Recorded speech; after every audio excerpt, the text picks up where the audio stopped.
Karisa Maxwell of the Sports Philanthropy Network here with Dr. Cliff Freeman. Now, Dr. Cliff, you have such an important role because a lot of the athletes that I speak to, we're talking about that transition from being a professional athlete to retirement and what it's like going to be a civilian like myself, right? But what we don't really put a lot of focus on is that transition from being a collegiate athlete to now being a professional, where NIL has changed us a bit, but where you have all of this money coming your way, you have people trying to get involved in business with you, and these athletes are not given the education that they need in college to be able to address these issues, and that's where you step in. That's where I step in. So what is it that you do to help these athletes coming out of college be successful as pros? Thank you. Great question. I'm glad you asked. What I do is I help them understand that there are three things that could derail their career before it ever gets started. And that's, for guys, it's girls, gold, or glory. And of course, you can say for girls, it's guys, gold, and glory. You know, same thing. And what will happen is, because of those three things with NIL, as you mentioned, you've gone from minor to major. You've gone from amateur to professional.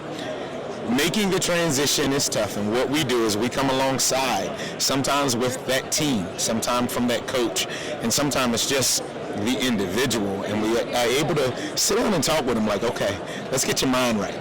Let's get your execution right. Let's get your leadership right, because you're going from being the guy in high school or the girl in high school, going from being that household name in college to now being the low man on the totem pole, now that you're in professional sports or whatever that sport is. So we work with them kind of like a coaching, kind of like a mentor program to assess where they are and then go from there. So I know, like, even for myself, right? You go into the professional industry and you're like, I have adult money now. I can. Yeah, right. Like I don't have to ask mom and dad for $20 to go to the store. Mm-hmm. Now these guys, especially with NIL deals and these women athletes, they're getting so much money at such a fast rate that in their mind, it's like, I have adult money. I can go spend this. I can buy that car I always wanted. I can go buy the designer clothes. I can, get those shoes. But I think financial literacy is something that is so important. And when I say not taught well enough in schools, unless you're an accounting major, I still do not know how to file my own taxes, right? So, I know it's not taught the way it should. So how much does that play into it, even to the mentality of it? Like, yes, you have this money, but it doesn't last forever unless you're treating it the right way and you're investing it appropriately. Absolutely. So one of the things we work with an athlete on is understanding how to budget. Right? Dave Ramsey said, budget is not a dirty word, right? And so it's understanding a budget is not wondering where your money goes. It's telling your money where to go. It's not wondering where it went, it's telling it where to go. So if you can understand how to budget when you have $10,000 a year, right? Then you'll know how to budget when you make $10 million a year, because all this is more zeros, right? So it's understanding that, and so part of what we do is working with them is like, okay, how much money do you make now? What does that look like? What do those figures look like? Really working with that budget. There are a lot of schools that don't teach budgeting, that don't teach anything about money other than 2 + 2 is 4, right? And so step one outside of that mindset is, do you know what your money's going to look like? Because the internet is going to report. Who reads the newspaper, right? The internet's going to report that you make and you signed a contract for over $50 million. Well, you got the pressure coming from your family, the pressure coming from your friends, the pressure coming from the organization to produce. And so what you may not realize is there are taxes involved that are at a greater level than what mom and dad may have had to deal with. And so what we do is we look at that. Now, by no means can we give them everything, because every market is different, but we start dealing with, hey, these are things you got to think about in order to launch well. Now, I know even me growing up, right, watching sports and seeing a lot of these now alumni Hall of Famers walking around, we heard stories of struggle where they got out of the league, they struggled with painkiller addiction, they struggled with their finances, they went from making millions of dollars to now trying to pay their mortgage, right?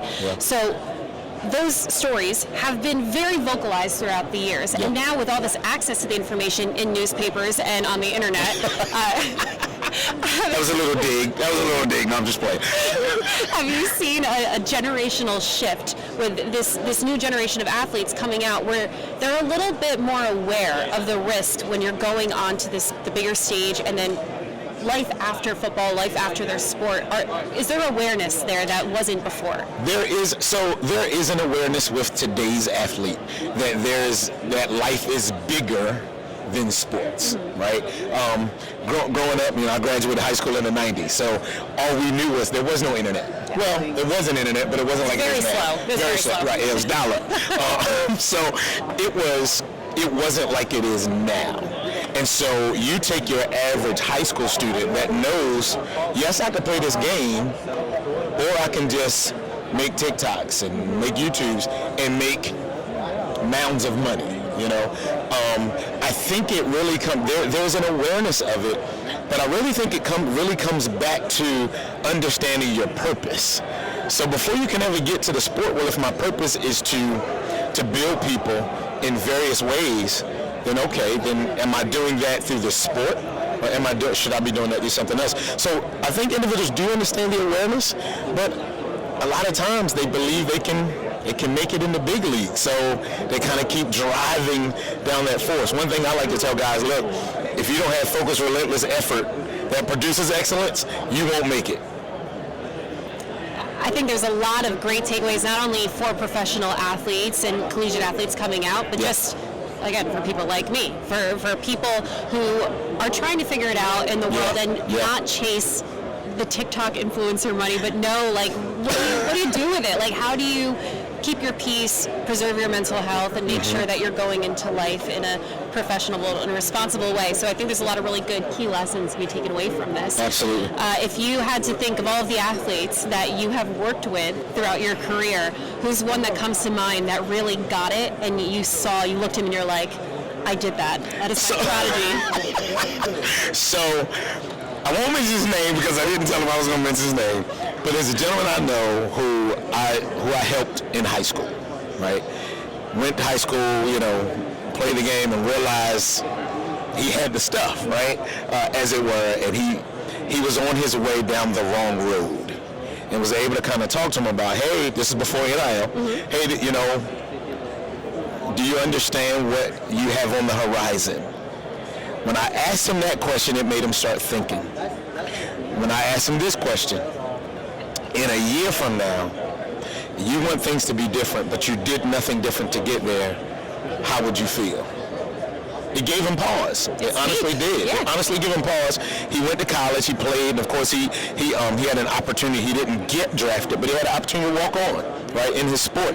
And so after that, now he's a grown man, he's coaching little kids, and he realizes, wow, what helped me coach kids now was what I learned when I was a junior and senior in high school.